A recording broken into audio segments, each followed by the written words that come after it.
पैसा सब कुछ नहीं लेकिन बहुत कुछ है। कहते हैं दौलत साथ नहीं जाती, लेकिन जीते जी काम बहुत आती है। पैसा पास में होने से इंसान चूहे की तरह ही ऊंची ऊंची छलांगे लगाता रहता है। नमस्कार दोस्तों, मैं सोनू शर्मा।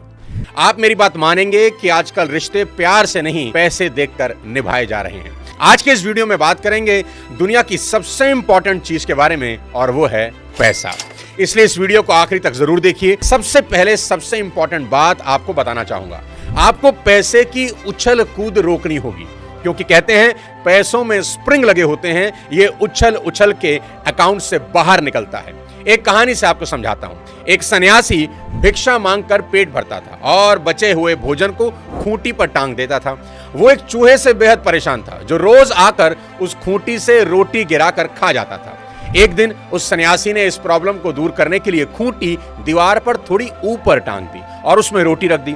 चूहे ने एक छलांग लगाकर उस ऊंचाई से भी रोटी खा ली। एक दिन उस सन्यासी का दोस्त उससे मिलने आया तो उसने चूहे की प्रॉब्लम अपने दोस्त को बताई। दोस्त ने कहा, नॉर्मल चूहे में इतनी ताकत नहीं हो सकती कि वो इतनी ऊंचाई पर छलांग लगा दे। इसका बिल चेक करो, जिस बिल में ये रहता है जरूर उसमें कोई खजाना छिपा होगा, और उस खजाने की ताकत से ही ये चूहा इतना उछल रहा है। जब सन्यासी और उसके दोस्त ने कुदाली लेकर चूहे का बिल खोदना शुरू किया तो सचमुच वहां खजाना था, और उन्होंने वो खजाना वहां से निकाल दिया। उनके खजाना निकालने के बाद चूहा अब ऊंचाई तक छलांग नहीं लगा पा रहा था। सन्यासी के दोस्त ने कहा, चूहा अपने आप नहीं, इस धन के बल पर ही उछल कूद कर रहा था। सबक बिल्कुल साफ है कि पैसे में बड़ी ताकत होती है। पैसा पास में होने से इंसान उस चूहे की तरह ही ऊंची ऊंची छलांगे लगाता रहता है, और जब पैसा चला जाता है तो वो नॉर्मल से ज्यादा नहीं कूद पाता। तो करना क्या है वो सुनिए। सबसे अच्छा तरीका आज आपको इस वीडियो में बताने जा रहा हूं। आप अपने मेन बैंक अकाउंट के अलावा एक और बैंक अकाउंट तुरंत खोल लें, जिसमें आप ऑनलाइन पैसे जमा भी कर सकें और निकाल भी सकें, और उसे एक नाम दें माई फ्यूचर बैंक अकाउंट। जैसे ही आपको सैलरी मिले या किसी दूसरी जगह से इनकम हो, उसका एक फिक्स्ड अमाउंट इस फ्यूचर बैंक अकाउंट में तुरंत ट्रांसफर कर दें, और फिर बचे हुए पैसों से ही महीना चलाएं। और अगर महीना चलाने में पैसे कम पड़ रहे हों तो इसी फ्यूचर बैंक अकाउंट से लोन लें। बस शर्त इतनी सी है कि इस लोन को अगले महीने इंटरेस्ट के साथ वापस जमा कर दें, वो भी 10% इंटरेस्ट के साथ। इतने ऊंचे इंटरेस्ट पर लोन लेने के बाद आप अगली बार इस फ्यूचर बैंक अकाउंट से लोन लेना पसंद ही नहीं करेंगे।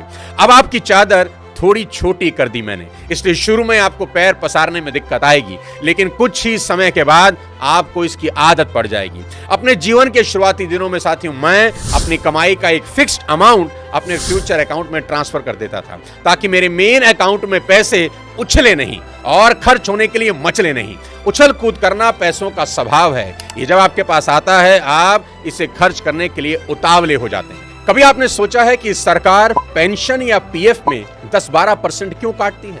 ताकि रिटायरमेंट का समय आपको इकट्ठे पैसे मिल जाएं। क्योंकि सरकार अच्छी तरह जानती है कि अगर वो पीएफ नहीं काटेगी तो आप कभी उतने पैसे जमा ही नहीं कर पाएंगे। हालांकि आप कर तो सकते हैं, पर आप करेंगे नहीं, और सरकार बिल्कुल सही सोचती है। तो सोचने वाली बात यह है कि अगर सरकार आपके फायदे के लिए आपके ही पैसे बचा सकती है, तो आप अपने फायदे के लिए अपने पैसे क्यों नहीं बचा सकते? इसलिए पैसा पास में आते ही अपने फ्यूचर बैंक अकाउंट में इसे तुरंत ट्रांसफर कर देना चाहिए, और उस पैसे को सही समय आते किसी सही जगह इन्वेस्ट भी करना चाहिए।